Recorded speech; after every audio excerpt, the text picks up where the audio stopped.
Hello, I'm Yonden Lhatoo at the South China Morning Post. Taking crazy things seriously is a serious waste of time, Japanese author Haruki Murakami wrote in Kafka on the Shore.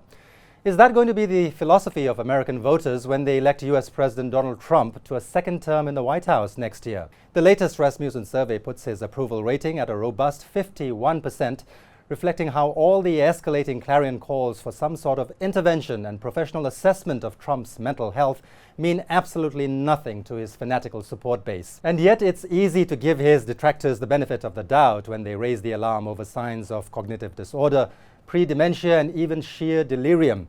Whether the president is sending out incoherent tweets, ranting and raging at media briefings, or taking off on unintelligible tangents in his rambling speeches at public rallies. It can be inane sometimes, such as when he substituted Apple CEO Tim Cook's surname with the name of his company.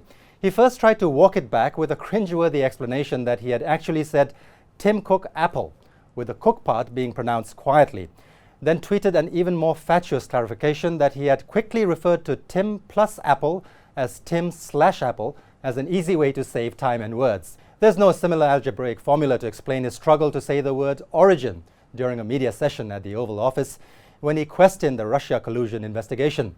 I hope they now go and take a look at the oranges of the investigation, he said. The official White House transcript later identified the word as oranges, whatever that might mean.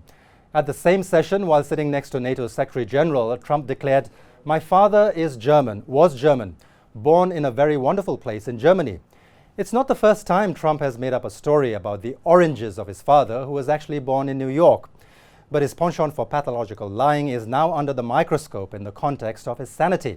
According to the last count by the Washington Post, which runs a handy fact-checking database on Trump, he's made 9,451 false or misleading claims in 801 days. Over the past 200 days, he has averaged 22 a day, which is 4 times higher than the rate recorded during his first year in office.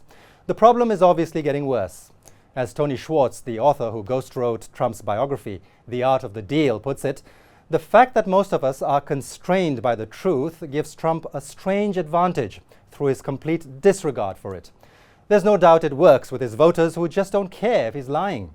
The other thing about lying is that it goes hand in hand with cheating. And if veteran American sports writer Rick Riley's new book, Commander-in-Chief: How Golf Explains Trump, is anything to go by, Trump cheats like a mafia accountant. Among many eye-catching anecdotes, he cites caddies at a New York golf club nicknaming Trump Pelé, after the Brazilian soccer legend, because of the president's habit of kicking his ball out of the rough and up the fairway to win at all costs. Sounds cray-cray, but jokes and ridicule aside, American mental health experts have been getting increasingly vocal about the possibility of Trump, beyond the idiosyncratic grandpa narrative, actually losing his mind. They're calling for a full clinical examination to ensure the man occupying the most powerful office on the planet hasn't gone off his rocker.